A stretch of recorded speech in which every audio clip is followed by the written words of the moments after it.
We are joined by Tumisho Grater, who is a multi-manager investment analyst at Net Group Investments. Tumisho, thank you so much for your time. So we're seeing a second day of negativity across our local markets, and I'm wondering how you're making sense of the market's picture throughout the day. Thanks so much for having me, Anastasia. My goodness, to try and look at one day to make sense of what's been happening is quite a tall ask. I think it's just a lot of volatility that we have seen over the last couple of weeks, and I think that's likely just going to be the theme throughout this year. I mean, if you look at just about a week or two ago, what was interesting is that we had, stimulus announcements come through from China, and the whole world seemed to be, in very high spirits. And now, unfortunately, there's a bit of disappointment regarding how big the stimulus is going to be, talking really about getting to the nitty-gritties. So that is, we've seen that remove some of the positivity that we've seen in the system. And of course, we have had geopolitical tensions that have come through, some key data that we are waiting for. So tomorrow we've got the US inflation numbers and the FOMC minutes. So we are not an island as South Africa, and the South African markets will obviously also will be responding to sentiment that we are seeing here in the market. So yeah, I guess it's really just falling in line with what we have been seeing in Asian markets from this morning. So we're waiting for the FOMC minutes, as you mentioned, and throughout the week we are going to be getting a bit of Fed speak coming out of the Fed presidents. But I'm wondering, what do you make of Jay Powell's language so far and some of the briefings or the events he's appeared at? What do you get out of that? Yeah, I mean, from Jackson Hole, I think that was about, we're in October now, but August, I think. We did see that his comments were a lot more dovish, and recently he was, talking about how this is going to be a bit of a recalibration, so to speak.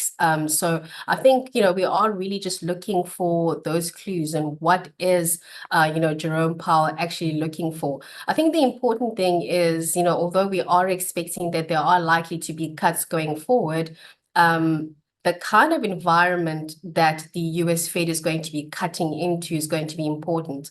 So if the US Fed is seen cutting into an economy that is slowing, that would show that, underneath all of this, the economy may have fundamental issues and it's in weakness. So we're unlikely to see US stock markets reaching those all-time highs.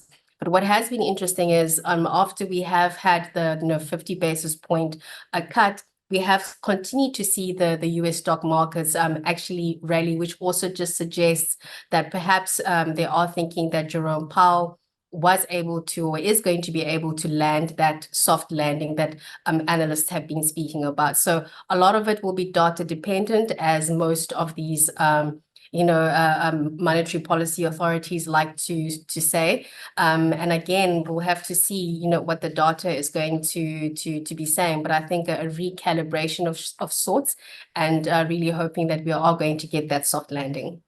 Okay, so you're looking at the market having to reprice their 50 basis point expectation for November 7th.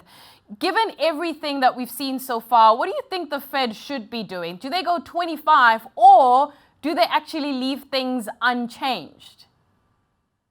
Anastasia, that's such a tough one because so much can happen in such a short space of time. Again, just looking at what happened in the beginning of August to the end of August, which was almost like chalk and cheese. There were concerns that the US economy was now going to be hitting recession, because you will remember at the time we had, I think, the Bank of Japan that did some really interesting things on the monetary policy front. We had the big tech stocks coming under pressure, and we had job numbers that were also weak. Now look at it, a month or 2 months later, we're looking at a possible soft landing. The economic data in terms of the jobs numbers has been moving in the right direction. Inflation print that's coming out tomorrow, the expectation is that it will be moving in the right direction as well. And of course, geopolitics, again, will be a very key one. And we've got elections. So my goodness, there's really is a lot for the markets to contend with. So if all things stay the same, and I think if the US economy is continuing to show strength, continuing to cut into this particular cycle may be a good idea. But again, so much can change. You honestly want to have the central banks be in a position where they do have the flexibility to use all their tools that they have in their arsenal.